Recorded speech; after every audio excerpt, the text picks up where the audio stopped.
আজকে ডিমে আলুর কষা বানাবো, সেই জন্য আমি আলুগুলো এরকম পিস পিস করে কেটে নিচ্ছি। আমার এগুলো আগের থেকে কতগুলো কাটা ছিল, সব একসাথে রেখে দিলাম।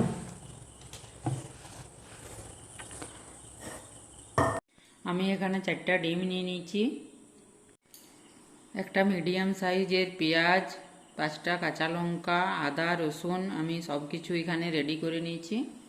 একটা মিক্সচার বোলের মধ্যে পেঁয়াজ, আদা রসুন এগুলো সব নিয়ে নিয়েছি, এগুলো আমি এখন পেস্ট করে নিচ্ছি।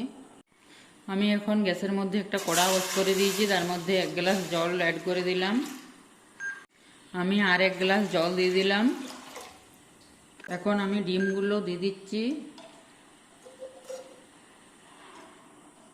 এর মধ্যে আমি কেটে রাখা আলুগুলো দিয়ে দিলাম।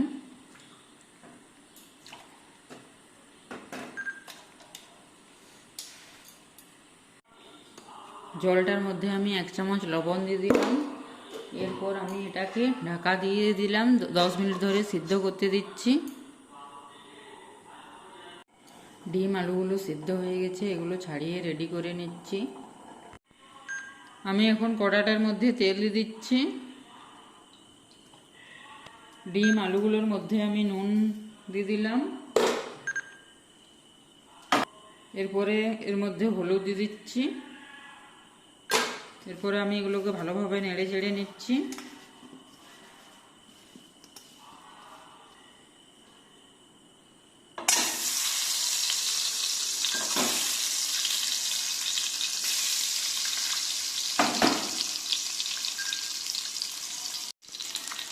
ডিমগুলো নেড়ে চেড়ে ভেজে নিচ্ছি। আমার ডিমগুলো ভাজা হয়ে গেছে, এরপর একটা পাত্রের মধ্যে তুলে নিচ্ছি।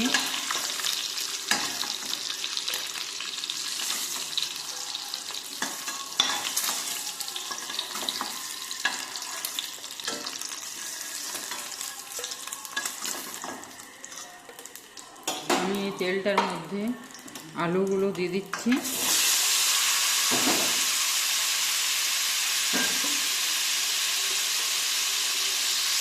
আলুগুলো আমি নেড়ে নেড়ে লাল করে ভেজে নিয়েছি। আলুগুলো ভাজা হয়ে গেছে, এরপরে আমি এগুলো কেড়ে নিচ্ছি।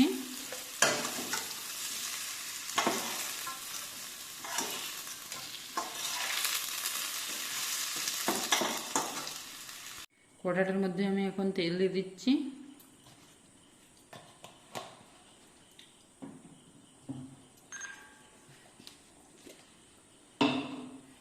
আমার এই পেস্ট করে রাখা ছিল, এটা আমি এখন তেলের মধ্যে দিয়ে দিচ্ছি।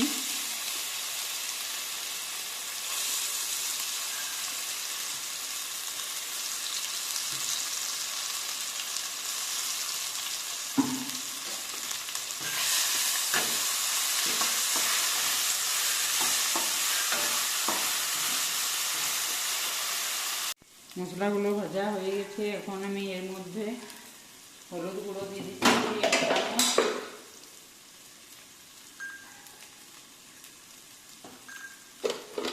স্বাদ মতো লবণ দিয়ে দিচ্ছি।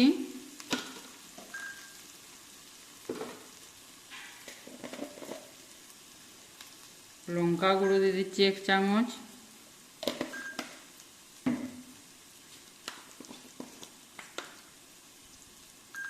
জিরে গুঁড়ো দিয়ে দিলাম 1 চামচ। এরপরে এটাকে আমি ভালোভাবে মিশিয়ে নিচ্ছি।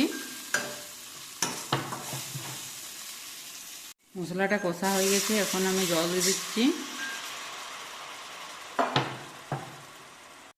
এর মধ্যে ভেজে রাখা ডিম আলু সব দিয়ে দিলাম, এটা মিক্স করে নিচ্ছি।